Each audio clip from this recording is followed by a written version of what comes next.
দিয়ে বিরিয়ানি খেয়ে তো দাঁতে গোস লাগিয়ে দিলি। একটা এখনো লেগে আছে, একদম টেস্ট পেয়েছিল। ও আমার কইছ না, আমার লাগে আছে দাঁতে। দিয়ে লেগা থাকবে না, কার টাকা খেয়েছিস দেখতে হবে। তো খেলাম তো, তোর কি তোর টাকা খাচ্ছি তা বলে খাওয়াবি না নাকি? আজ তুই খাওয়াছিস, কাল আমি খাওয়াবো। ওইটা তো খিলাতে হবে, না খেলে জোর করে খাবো। হ্যাঁ, কিন্তু কাজ কাম তো করতে হবে আমাদের। অবশ্যই করতে হবে রে।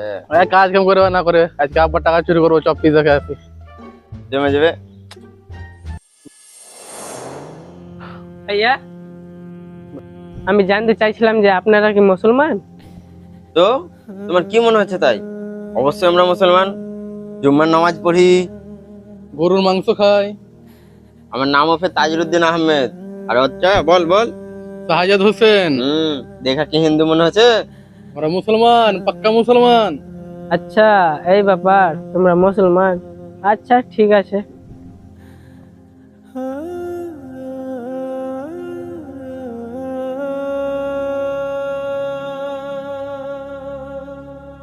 ওই ছাড়া শাহজাদ আমার সাথে থাকছে, তো এই এত ফালতু ছেলে কি করবো জানিস? কেউ সাথে তো একটা ভালো ব্যাপার নয়, মুখের ভাষা তো খারাপ। শুনেছি আমি মনে জানি মুখে খালি থাকতে হয়, সেই থাকছি। আর কোন জায়গায় যাবে তো টাকা একটাও বের করবে না পকেট থেকে, খালি আমাকে দিতে হবে সব খরচা করে।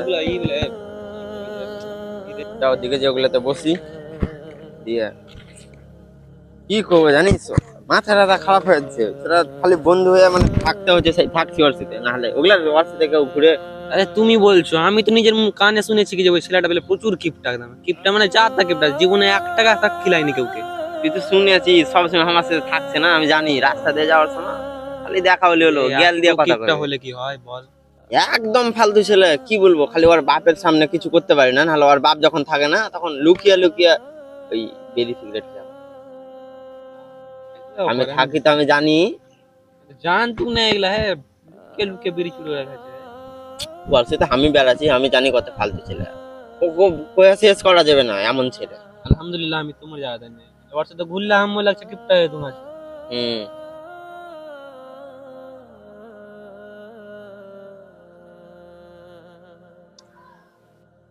তুই যে ওদিন জিজ্ঞাসা করলি তোমরা মুসলমান, তুই কি বুঝতে পারছিস না কে মুসলমান আর কে মুসলমান লয়? তুই মানুষ দেখে চিনতে পারছিস না কে কেমন? দেখে মনে হয়েছে ওই মুসলমান হওয়ার যোগ্য আছে? এক অক্ত নামাজ পড়ে না, এক অক্ত দূরের কথা, জুম্মার নামাজও পড়তে যাই না। আমি মানছি আমি যেতে পারি না, আর একটু কিন্তু আমি তো কমসে কম জুম্মার নামাজটা যাই, ও তো জুম্মার নামাজটাও যাই না। বেরিয়ে গেছে সিগারেট টিগারেট টেনে বেড়া, আমি বেড়াই এটাই ওর মেলে ভাগ্য ভালো। কি করে বেড়াই এটা আমি কইতে পারবো? মানে কি এত বিরক্ত হচ্ছি, ভাগ কি আর করবো, বন্ধু আছি বলে এখন বেড়াতে হয়েছে, চলতে হয়েছে। এখন তোর সাথে চলতে হয়েছে, বন্ধু আছে বলে। ওগুলা বন্ধু মুখে থুক ফেলে দিচ্ছে ওরা আমার। ওরা বন্ধু আর যোগ্যতা আছে? আর কি ওরা মুসলমান এক অক্ত নামাজ পড়ে না, আমি তো কমসে কম শুক্রবার নামাজটা যাই। কোনটা বাপার টাকা চুরি করে না খেললে, আর কোনটা কি খেয়া বাড়ায়, কি করে বাড়ায়, চুরি করে, মিথ্যা কথা কয়, জুট্টা কথা কয়। ওই কিরে তোর সাথে বন্ধু হয়ে বেড়াচ্ছে, এটা ওর ভাগ্য ভালো। মানছি বড় লোক আছে, ওর আবার 2টা টাকা আছে, তাই বলে নিজেকে বড় লোক ভাববে, নিজেকে এত বড় ভাবা ঠিক লয়। নিজে খুব বড় ভাবে, আমাকে ওর পায়ের নিচে ভাবে। ওর সাথে বেড়াচ্ছি, এখন কি করব, চলতে হয়ে বলে চলছি। ওগুলো ওর সাথে কে চলবে? একদম তো ফালতু লোক। তাহলে বাদ দে, আর কি এদের ব্যাপারে বলবো? মানে কি দেখ, মানুষ দেখে নিজে বুঝতে পারবি, একটু বুঝার চেষ্টা কর কে ভালো কে খারাপ। মানে ফালতু লোক বুঝতে পারবি এমনি দেখে ব্যবহার কেমন। তো বুঝতে পারলি আমি কেমন ছেলে আর ওই কেমন ছেলে। আমি কমসে কম শুক্রবার নামাজ পড়ি, আর ওই নিজেকে মুসলমান দাবি করছে। হ্যাঁ, ওই শুক্রবারের নামাজটাও পড়ে না না? হ্যাঁ। তো তার বাদ দে, কি কো ফালতু লোকের ব্যাপারে।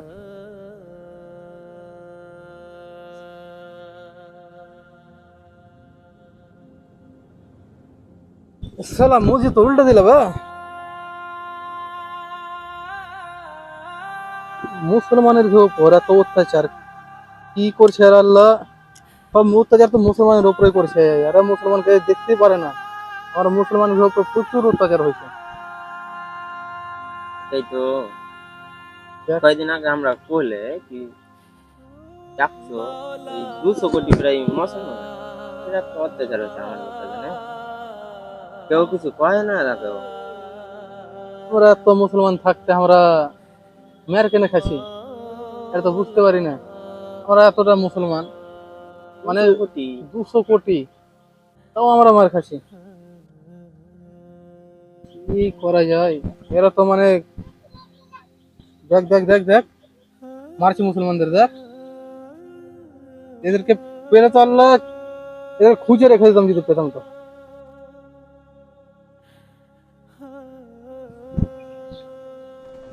আমরা এই তো ওখানে থাকতে পারতাম কি না, খাস করে আমি তো ওখানে থাকতে পারি কি না, তো যেটি মুসলমানের উপর অত্যাচার করে সে তো ওদেরকে মজা দেখিয়ে যেতাম দেখতে। মানে এত রাগ চাপ ছিল ওদের ওপর যে একবার হাতের নাগালে পেতাম তো না দিয়ে খুঁজে খুঁজে মারতাম। আমাদের মুসলমানদের উপর কম অত্যাচার করছে, কত কি করছে, আল্লাহ খালি আমাদের একবার সুযোগ দিত, ওদেরকে খুঁজে খুঁজে যা নিয়ে পারতাম গেড়ে দিতাম মাটিতে।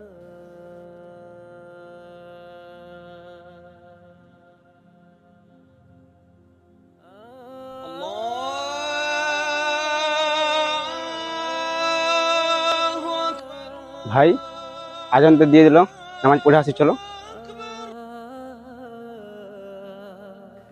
যাও আমরা আসছি। চলো তুমি আগাও, আমরা আসছি, আমরা পরে যাচ্ছি, তুমি চলো। কিনে এতক্ষণ তো খুব বলছিলে মুসলমানের উপর অত্যাচার করছে, এই এই হচ্ছে, অমুক হচ্ছে, তুমুক হচ্ছে, এই করে দেবো, সেই করে দেবো। আমি আমি ওখানে থাকলে তাদেরকে খুঁচে খুঁচে মারতাম, তারপরে ঘেরে দিতাম, ইত্যাদি ইত্যাদি কথা বলছিলে একটু আগে। হ্যাঁ, তো ভাই তোমরা তো নামাজের জন্যই তো যাচ্ছ না, হ্যাঁ, তো মুসলমানদের বাঁচানোর জন্য কি যাবা? কিভাবে যাবা? আজকে ওই মসজিদটা ভাঙছে, কালকে তোমার বাড়ির পাশের মসজিদটা ভাঙবে, তখন তুমি কি করবা? কারণ তোমার তো ইসলামের প্রতি ভালোবাসাই নাই, তুমি তো নামাজই পড়তে যাচ্ছ না। কেন ইসলামের পথে লড়তে লেগে নামাজ পড়তে হবে? কি আছে এটার? লড়বো তাহলে কি নামাজ পড়তে হবে? তোমরা নামাজ পড়বো না, হ্যাঁ, কিন্তু নিজেকে মুসলমান বলে দাবি করছো। ঠিক আছে, চলো আমার সাথে, আমি তোমাদেরকে দেখাচ্ছি। চ চ চ, কি বলে দেখি, চ।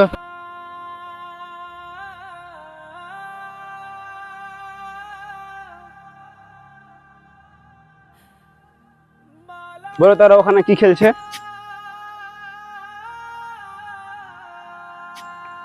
কেন ফুটবল খেলছে? ফুটবলটাকে ওরা কি করছে? মারছে। বলো তো ফুটবলটাকে ওরা কেন মারছে?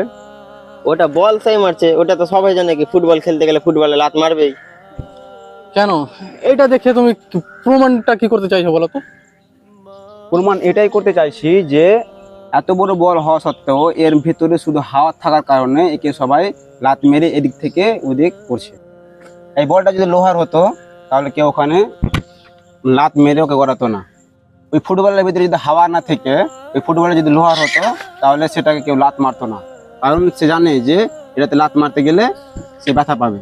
তো আপনি এর মাধ্যমে কি বোঝাতে চাইছেন?